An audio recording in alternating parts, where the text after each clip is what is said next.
होगा जो राजहट अब जन क्या तुम जो है मांगो, जो योग्य है उचित है वो मैं अवश्य दूंगा। इसी तरह से जो है सलोनी ने अपने 7 वचन जो है अंकुर जी के सामने रखे। क्या रखे कि यदि यज्ञम कुर्यात् तस्मं मम सम्मतिं गृह्णात्, यानी कि आप जो है अपने घर के अंदर में कोई भी जो है भगवान का कोई कृत्य करते हो, यज्ञ करते हो, कोई कार्य करते हो, तो उसमें क्या है, ये नहीं कि आप अपनी इच्छा से मनाया कर लिया और ठीक है, नहीं, उसमें क्या है कि जब आप घर में कोई कार्य करोगे तो उसमें मेरी सहमति आप लेंगे, मेरे को साथ लेंगे। यदि दानम कुर्यात् तस्मं मम सम्मतिं गृह्णात्, आप ऐसा है घर पे कोई अतिथि आवे, सेवक आवे, कोई मंगता आवे, कोई मांगने वाला आवे, कोई साधु आवे, संत आवे, तो क्या है कि तुम ये नहीं कि आया वो और फट से निकाल के उसको दे दिया। ये जो है अतिथि का कर्तव्य नहीं है और न देने वाले का कर्तव्य। क्या है उसका पहले जो है हमारी सहमति से आप जो है उसका आदर सम्मान करेंगे। धनादि गोपने मम सम्मतिं गृह्णात्। तीसरे वचन में फिर जो है कन्या कहती है कि आपके घर के अंदर में धनादि जो धन है उसमें आप जो है लाने में, ले जाने में, रखने में सब में मेरी सहमति लेंगे। इसके उपरांत में धनादि गोपने, गोपने यानी गुप्त से गुप्त भी धन जो है रखते हैं तो उसमें भी मेरी सहमति लेंगे। इस तरह से फिर आगे जो है वचन में कहती है सलोनी के अवस्था त्रय मम पालनम कुर्यात्, यानी 3 अवस्थाएं होती हैं, उनमें मेरी पालना करोगे, देख रेख करोगे।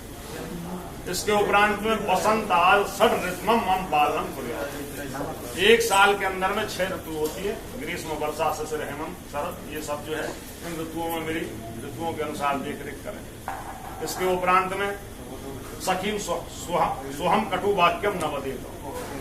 कभी कभी ऐसा हो जाता है कि हम घर में आपस में जो है नंद है, भौजाई है, बड़ी भाभी है, जेठानी है, दौरानी है, सास है, बहू है, जब आदमी जो है काम पे चला जाता है या बिजनेस पे चले जाते हैं तो क्या है कि पीछे से जो है वो खाना भी खाती है, साथ में हंसी मजाक भी करती है। तो इस तरह क्या है कि हम कभी घर में बैठे हैं और हंस रहे हैं, हम आपस में जो है हंस रहे हैं और आप अगर बीच में आ जाते हो वहां एकदम यकायक, तो हमको जो इस तरह हंसते हुए डांटोगे नहीं। तो इस प्रकार इसके उपरांत में जो है ये 7 वचन जो है सलोनी ने कहे। अब इसके उपरांत में अंकुर जी क्या कह रहे हैं कि आपने तो इतने सारे वचन मांग लिए, अब आपके 7 वचनों के बदले में आपको केवल जो है 4 ही वचन मांगता हूँ। मैं तो आपको 7 दे चुका, अब 7 मेरे, तुम्हारे 7 के साथ में मेरे 4 कौन कौन से हैं, मेरे 4 वचन भी तुमको देने पड़ेंगे। अब सलोनी कह रही है कि बताओ जी आपके कौन कौन से 4। बोला हमारे ये हैं कि उद्याने मध्य पाने चा और पिताक रहे गमने चा आज्ञा भंग न कर्तव्यो वरवाक्य चतुर्थकम। इसका मतलब क्या है तो उद्यान है, उद्यान कहते जंगल को, जंगल में जो है नहीं जाओगे अकेले। मध्य पाने, मध्य पाने, मध्य कहते शराब को, या नशा है, शराब है, वहां नहीं जाओ। उद्यान है मध्य पाने। पिताक रहे गमने चा, अपने पिता के भी घर नहीं जाना। किस तरह नहीं जाना, मम आज्ञा भंग न कर्तव्य, मेरी आज्ञा से ही जाना और मेरी आज्ञा को कभी भंग मत करना। वर वाक्य चतुर्थकम, ये वर के 4 वचन है।